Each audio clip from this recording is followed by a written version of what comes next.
For more on those latest housing data and what to expect for the Canadian housing and mortgage markets this year, we're joined by Samantha Brookes, CEO and founder of Mortgages of Canada. Hi, Samantha. Thanks for joining us. Thank you for having me. Now, I understand this year that you're looking for a more balanced market. Can you run us through that, please?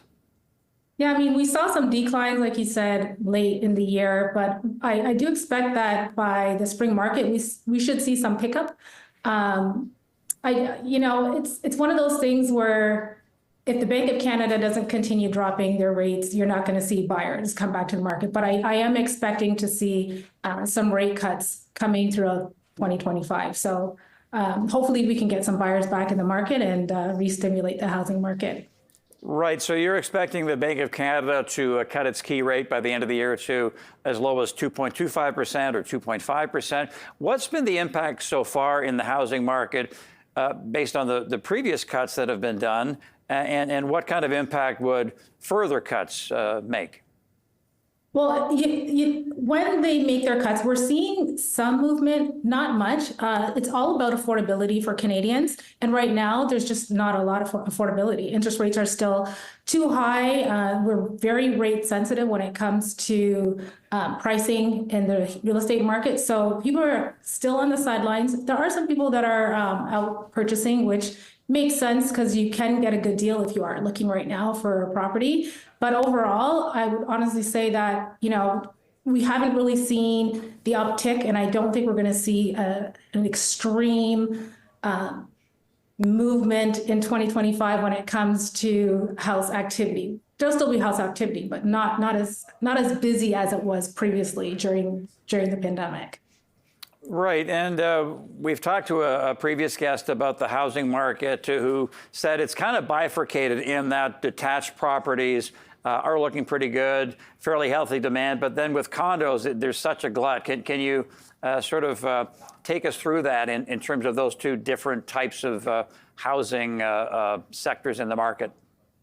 Yeah. So with condos, overall, we've just been seeing over the past couple of years, people buy condos to rent them out. But the price point of condos and the interest rates, it doesn't make sense to actually buy a condo and use it as a rental property anymore. So that's why you're not seeing a lot of buyers in the condo market. And condos are sitting, and the prices are dropping quite significantly.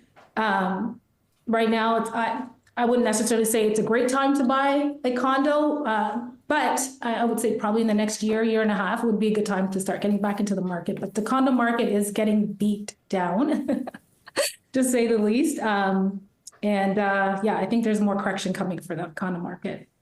So would you say that, and I heard Paul Bagnall ask this earlier today, if you're a young couple or a single person, it's a good opportunity right now to get a good price?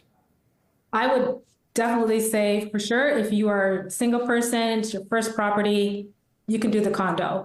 But you still have to be very mindful when it comes to those maintenance fees, because I've been looking at the maintenance fees and they're extremely high.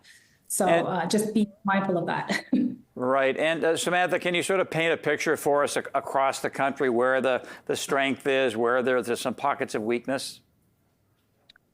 Well, Toronto is not the greatest market right now, as you can see when it comes to condos, and Vancouver, they're definitely getting hit because of the price point. But if you're looking in like Halifax or Alberta, you're going to find a much better deal in those markets because the prices are slightly lower than they are in the two major epicenters. So, yeah, That's where you're going to find.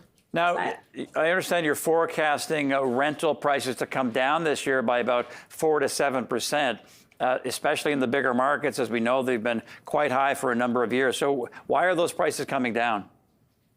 Because what's happening is as the mortgage prices come down, the renter, the landlord, doesn't have to charge as much for rent. So if the price is down, the rent can also come down. And I think people forgot that, the higher the mortgage prices are and the higher the interest rates are, it's just not affordable for anybody who's a landlord or an investor. Now the prices are starting to come down. So now the rental prices will start coming down. And I think it makes sense. We really need to see these rental prices come down because affordability is just not something that has been around for the past couple of years for renters. And then lastly, Samantha, as far as the new mortgage rules in Canada, which kicked in December, mid-December, so you have a higher price cap for insured mortgages up to 1.5 million from 1, and then people can extend their amortization periods to 30 years from 25. What kind of impact will that have, do you think? I think once the interest rates come down, we are going to start seeing more and more people come back to the buying table. And that's really what people are looking for. I mean, obviously, the 30-year amortization helps with cash flow and being able to afford a property. But when you bring the interest rates down and then you have that extension of the 30-year amortization, it makes sense for people to start buying again. So hopefully this year, like I said, the Bank of Canada starts decreasing rates even more, and the banks will follow through and decrease rates so people can get back to buying homes.